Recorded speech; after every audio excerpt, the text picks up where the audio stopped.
Whenever I think of AC/DC's song Dirty Deeds Done Dirt Cheap, the first thing that comes to my mind is the Norm Macdonald and Artie Lang movie Dirty Work. Perhaps it's more on my mind because of Norm Macdonald's recent passing.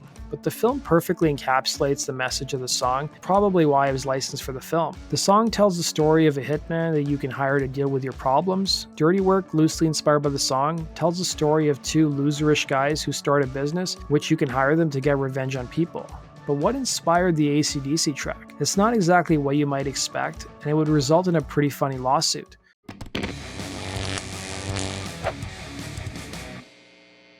By 1976, Australian group AC/DC hadn't yet established a foothold in America. Their new album at the time, Dirty Deeds Done Dirt Cheap, wouldn't be officially released in the States until 5 years later, following the massive success of 1979's Highway to Hell and 1980's Back in Black. In the meantime, you could only get your hands on import copies if you lived in America. The album's self-titled track on the surface might appear to call for revenge, but that wasn't what frontman Bon Scott was going for, revealing in a 1977 interview. Rugby clubs have been doing the same thing for years, songs like that. The songs that won the Second World War were like that, with chaps singing them as they marched into battle. Meanwhile, guitarist Angus Young would add, "There's not much seriousness in it, it's just rock and roll, chew it up and spit it out." Angus Young would come up with the song's title thanks to an Australian children's cartoon named Beanie and Cecil, a program which aired on ABC television in the 60s. The main villain is a character named Dishonest John who would carry a business card on him that read "Dirty Deeds Done Dirt Cheap, Holidays, Sundays, and Special Rates."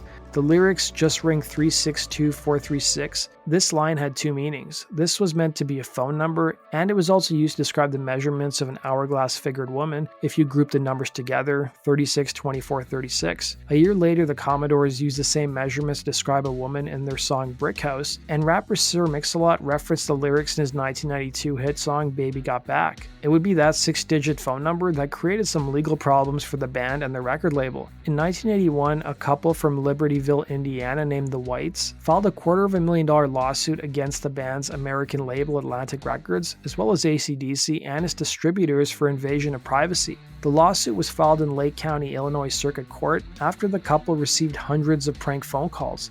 The attorney who represented the couple told the Chicago Tribune that the song's 36, 24, 36 digits, followed by a hey, which to his clients sounded like an 8. So when you combine the numbers, you get the phone number 362-4368. Mrs. White would release a statement to UPI telling the publication, "I'm just a normal person, at least I'm trying to be. It's been a nightmare with these phone calls at all hours." The Whites would ask the court to order AC/DC to record a new version of the song with a new phone number and to ban the current version from the radio airwaves, and of course they wanted $250,000 in damages.